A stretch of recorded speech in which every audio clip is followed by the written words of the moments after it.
Sometimes it don't make no sense. Does it really Hi, welcome to Maiwa's world. Alright you guys, I want to do a really quick video because I'm trying to upload twice a week and I'm trying to be all cute with my video edits, and I just gotta produce stuff and be quick with filming. But I just wanted to quickly break down different hair types because I feel like, one, a lot of people don't know, and it really helped me a lot, and two, a lot of people lie. So I wanted to just give you the rundown of how my brain does it. I don't know technical stuff, this is just how I do it. So there's 4 different types of hair types. That's for every hair texture, or 4 categories, right? Like there's so many different things in between. There's 4 categories. There's 1, 2, 3, and 4. So it's broken down to 4. And then it goes by 1A, 1A, 1B, 1C, 2A, 2B, 2C. Y'all get it. Down to 4A, 4B, 4C. And it's to help every type of hair texture know where you fall on that spectrum. That's not exclusive to being black, because I think 1A is like bone straight hair. So 1A is the straightest as it gets. It's completely straight, and there's a whole technical thing as to like where they lie on that. So 1A texture, 1B, and 2 stuff, I don't really get into it because that's not my hair texture. That's just far from me. I'm more interested in like the 3s to the 4s because that's usually hair type within POC or black hair. The reason I'm focusing on this is because I feel like lies are sold to that far end group. Because a lot of times people, for example, I have 4C hair texture. I joke that I have 4D hair texture. I have on that spectrum like the nappiest type of hair that somebody could have. And by nappy, what I mean, because some people think, I said my hair was nappy to this older lady, and she was like, she got really upset with me and was like, don't call your hair nappy. Nothing about your hair is nappy. Your hair is kinky. And I'm like, yeah, I know my hair is kinky, but I use the word nappy as a form of reclaiming it for myself because it was a word that was really used. I got, you know, my whole life I was scared of having nappy hair. I was trying to like lie to myself and be like, no, I can like get my baby hairs like slick, like no, like my hair is like not that nappy, like no bro, like my hair is like nappy as fuck. So like me accepting that term, accepting the worst thing to be called for your hair has like brought me a lot of joy and just like a lot of comfortability, and like don't mean nothing to me if someone says it to me. So I get also to why the older generation thinks it's bad, because it's a really offensive word to a lot of people. A lot of people would never, they fear that spectrum. Well, I'm just like, well, can't do nappier than this. So like what's, you know what I mean? Like I actually have like the kinkiest hair. So I have the most clump forming hair, as you can see in a lot of my hair textures. Or let me see. Like this is this little piece right here is a perfect example, because as y'all's faves be having these gorgeous ass baby hair, they be doing all these little like these little designs, you know what I'm saying? These little like slick downs. My hair, nothing will slick. It doesn't matter how much gel or scarves or like, my hair texture cannot slick down. And some of y'all have hair that, you know what I mean, can be like pressed down, and this is my versions of baby hair. Like these hairs here, that is proof that they ain't no baby hair. Like this, the fact that this just literally grows and it's gonna grow to be a full long lock on its own nappiness shows you the type of hair texture I have. So everything, as you can see, I have little sprouts of hair that comes up. I'm trying to see if you can see one. I have some in the back, I have a lot in the back, but just little sprouts of hair that come up, which is actually kind of low-key cool because it means that my hair is like always growing, because things are always shooting off, creating more hair, which adds to the thickness, honey. The bigger the hair, the closer to God, we already know. But all these little things, add to the type of hair texture I have. It's clump forming. My hair literally is growing in, it's like a tree. It grows in a very tree-like manner, which is not typical. But that is typical within 4C hair. So 4C hair can have many different variations. Some people can have 4C hair and it can be more fine, you know? So maybe it's not very thick. Maybe it's not very expansive. Some people can have 4C hair and it can be more soft. You know what I mean? Like maybe their hair just retains a certain amount of moisture and it's soft. It's still very nappy, very kinky, very clump forming, but soft. I have 4C hair that's very nappy, very dry, and very hard. So those have certain benefits within, like, so for having dry, nappy, hard hair, it's perfect when it freeforms, because the whole point of think of it like a tree branch. The whole point is to come together. So if something, the harder something is, the easier it wants to join with other things. The softer something is, the harder it will want to come together, because it wants to disperse. While my hair literally wants to grow as one. My hair is strongest when it grows as one. And like, this is the way, the length that you see, the thicknesses that you see on certain locks, you know what I mean? That's just the way, that my hair needed to grow within the other ones, if that makes sense. Like, it created its own community in my hair. My hair is literally like an ecosystem. It's just doing its own, you know what I'm saying? It's like an avatar land or whatever. So that's 4C hair. 4B hair is a little bit looser,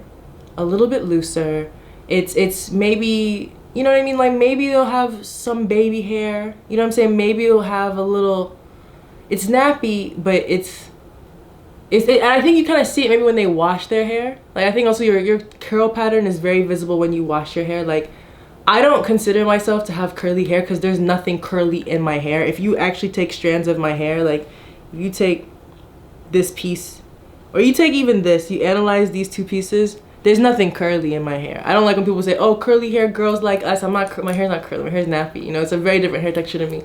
So when people who have 4B, 4A, when their hair is wet, they may have a coil, like a little coil. And I don't think my hair is even really coily. Like, I think it's literally just a clump. Like, it's literally just, it's like it's not in a spiral. And I think maybe they have really tight spirals. So if you look at 4A hair texture, it's a tight spiral. Then we get into the 3s.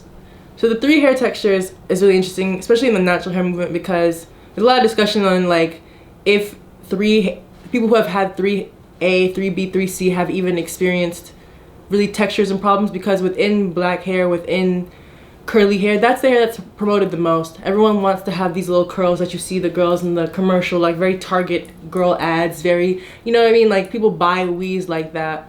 A lot of these hair textures have always been very much so promoted since the 70s and the 80s and the 90s and the 2000s, 20. You know what I mean? Like, that hair texture has always been adored and adorned. You know what I mean? Like, so they have a different market. I don't really like look to that hair texture because it's not my hair texture, and the experiences, I think for me, natural hair is learning to love that 4 texture, that 4A, 4B, 4C, particularly the 4C, because I think if you want to look at how to change systems, it's not going to come from finding the thing closest.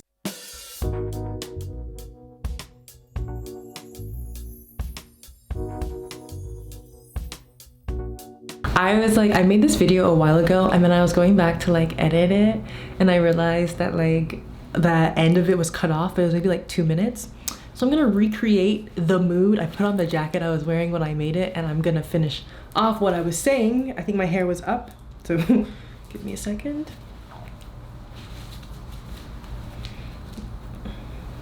Jeez, is this right? Probably not. Okay, you guys.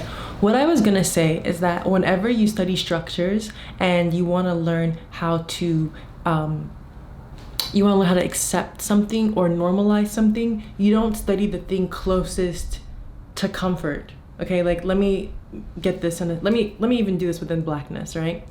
If you wanna learn to embrace blackness, and this is white and this is like really, really black, you're not gonna go for something that's here. Like, that's not gonna help you embrace blackness. To embrace blackness, you wanna go to the farthest end and learn to accept that, to be able to accept all of blackness.